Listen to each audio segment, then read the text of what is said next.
Do you know why the Netflix Avatar, The Last Airbender, is far better than the live-action adaptation movie from 2010, even though they both had the same budget? Well, it's because the producer and the director of the Netflix adaptation are both huge fans of the animated series. It was all about finding the right people for the show. Every time we looked around and looked at other actors, we kept saying, what about Gordon? What about Galandio and Dallas and Ian? And not only that, the casting is so freakingly perfect. They embody their characters even off-screen. Anything with hair is a bonus. This is my moment. Right, check it out. Boom. Dude, there is a fire spark in there. There was a little spark. He's about to use that against me, too. That's a crazy thing. I think it looks better than some other earthbending we've seen in the past. I'll say that. Wow. However, they're not just sitting pretty and enjoying their roles and praises from around the world, because they have strict rules to follow in order to get their roles. And in this video, we're going to talk about all those crazy strict rules the cast of Avatar, The Last Airbender had to follow. And goddammit, I can't believe that all these rules exist. And I promise you, you don't want to miss this. So keep watching. And this is the lovely part about working on a show like this is when you have actual fans working on the show, the attention to detail, the stakes for everybody is up there, because if it's something that you love, you want it to look the best. You want it to be the best. It's not just another job. And throughout the entire process, I got that sense from everybody in every department that it mattered. All of this mattered, and it had to be right. The cast must undergo an intensive bending boot camp. First of all, before the Avatar, The Last Airbender cast could start filming, they had to go through a tough 6-week martial arts training. And this wasn't just any training, it was packed with Chinese martial arts, focusing a lot on wushu. We'd already done like so much prep, and we'd done the 2.5 weeks of boot camp at that point. And so it was really cool to just like have the physicality of like, oh wow, this is who I have been preparing to like play. Why? Well, all the 4 elements, the way they bended on the animated series, fall into the category of wushu. We needed to make sure that we not only mastered those techniques, but had a thorough understanding of where they began, where they lead, and use that to inform our bending process. This kind of locked-in boot camp helped the cast get ready for their roles as benders, who can control elements like water, earth, fire, and air. They also learned special breathing ways to make their element bending look real. Take the air element, for example. It requires energy to develop slow breathing for quick release. By finding balance, you can feel the energy. And speaking of air, Gordon Cormier, who plays our favorite airbender, though he already knew Taekwondo and loved skateboarding. The boot camp helped him a lot with learning bagazane and wushu, making it easier for him to do his own stunts and look like a natural airbender. I had a 1-month boot camp where they started teaching me bending. I studied bagua and wushu. Jump around. Moreover, air is a very important palm element, with very super circulating movements. And the trickiest part is, you don't really see air. So what the VFX team did to this bending is use as much of the natural elements that were around as possible. Like, if Aang airbends in the dust or sand, you will see a lot of that moving. On the other hand, fire is inspired by Shaolin Kung Fu, where the energy and your breathing create sparks, like lighting a match. And according to Daniel Day Kim, he learned in boot camp that each firebender has a different and specific movement. There were many different ways to bend fire, and so we had to be specific about each way. You know, whether it was a ball of fire that we were creating or a stream of fire we were creating, each had its own particular, not only move, but movement. And Dallas Liu, who brings Zuko to life, dived into Northern Shaolin Kung Fu to fully internalize the firebending. Thanks to his background in Shito Ryu karate, Dallas was amazing at stunts and helping Gordon make their fight scenes look awesome. I have a background in martial arts, so being able to mix that with what the fire might look like in a blast or a block, it's really awesome. And did you know that even how the fire moves after the bender released it in animated series, the VFX team study and copy those movements when crafting the VFX for the live action? That's crazy, right? But what's even crazier is the story from Daniel Day Kim that you don't want to miss.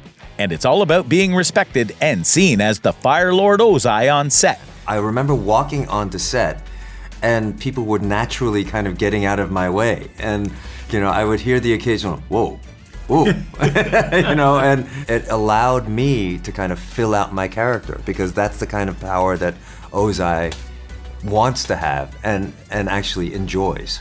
Waterbending was all about moving smoothly and gracefully, using Tai Chi. Kiyo and Tio, our Katara, started without knowing martial arts, so it was a big challenge for her. But as one of the production team said, martial arts is something that's outside of her everyday training, but she understood and learned. Kiyo and Tio worked really hard to learn the moves and get stronger, especially doing poses like the horse stance that require a lot of strength. Waterbending is based off Tai Chi, so it's very fluid and smooth like water. And talking about strength, earthbending focuses on being strong and stable. It took inspiration from martial arts from China's southern area. Everything is sharp movement and lots of feet touching the earth. All the actors who play the role of earthbenders have to learn the past and slow breathing to make the bending realistic. Well, as fun as this has been, it's time for the games to end. On the other hand, Ian Ousley, who plays Sokka, used his expertise as a third-degree black belt in Taekwondo to adapt his skills to his character's journey from a beginner to a skilled fighter. The first thing I learned, I felt like, was La Toy, which is like the breath work. I grew up doing martial arts because of Avatar, so that's insane that that's ended up being what it was. And about those famous scenes riding Appa, the sky bison, the cast spent many hours on top of Appa to bring those moments to life. The cast spent their whole days on a huge set piece that looked like the top part of Appa. This set had fur and horns but didn't include his face or legs. That was for the special effects team to add later.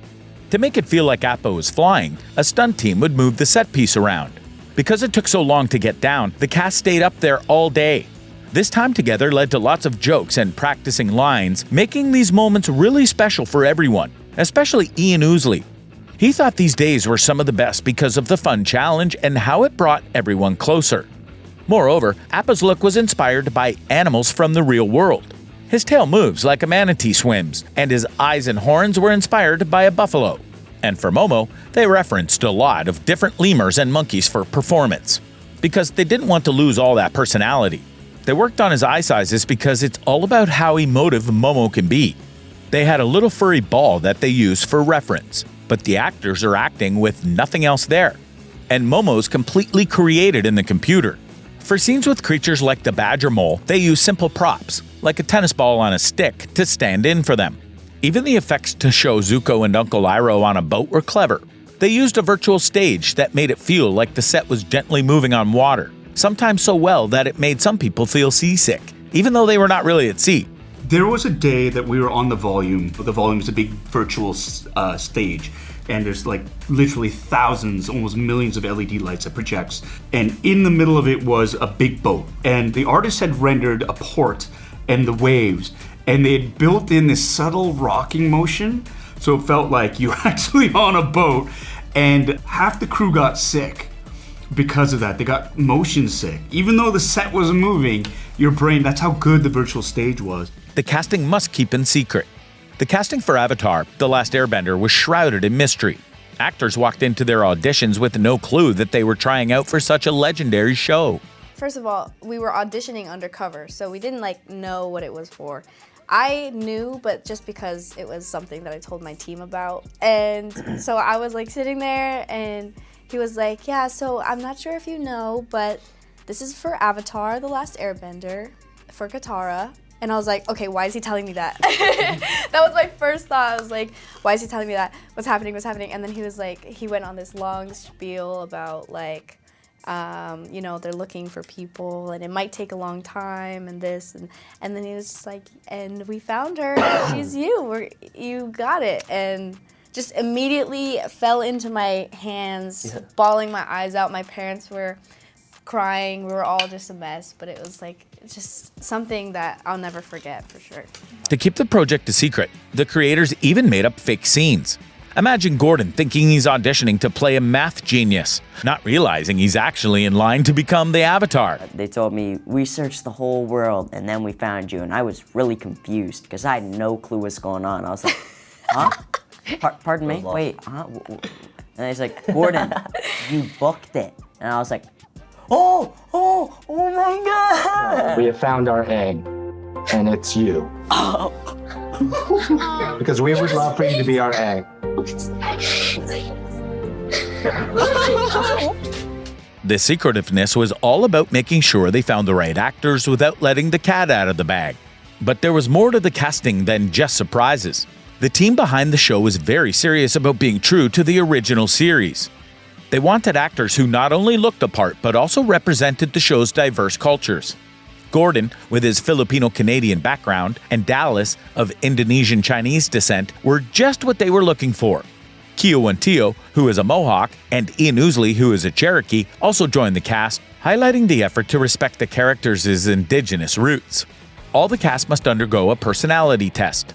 While sitting with their castmates, Keo and Teo said that even after they locked in their roles, they need to undergo a personality assessment to fully understand if they are fit for their role. Yeah, that's how meticulous the casting process is. Personality test. A personality test. And Just a none test of for us, personality. none of us knew what that meant. So I get on this call, like not even knowing what to expect. And Albert Kim was talking to me, and he was going through like this big speech, like dragging it out, like you know, these things take time, and you know, it might take a little while. And then he like told me, this is for Avatar and for Katara. And as soon as he said that, I was like, why is he telling me that? What's happening, you know? And then, yeah, he told me that I landed the role, and immediately I was just bawling in my hands, and my parents were bawling right beside me, and yeah, it's just incredible. Some of the cast needs to shave their heads. Gordon, along with his fellow air nomads, and Dallas went through a big change for their roles in Avatar: The Last Airbender. They changed how they look, too. Gordon, who plays Aang, shaved his head to match Aang's look, even getting the famous Airbender tattoo. Oh wait, am I gonna have to shave it? When we got our head shaved, we were both like, oh my god, we're bald. He even joked that with his new look and outfit, he felt like Winnie the Pooh. I was bald, I had an arrow on my head, and I looked like Winnie the Pooh. So it was pretty awesome. On the other hand, or should I say, on the other head, Dallas, our Prince Zuko, did more than just shave his head. He styled it with a ponytail on top to get Zuko's unique look right. Moreover, Ian and Keo and Teo also changed their hairstyles for the characters.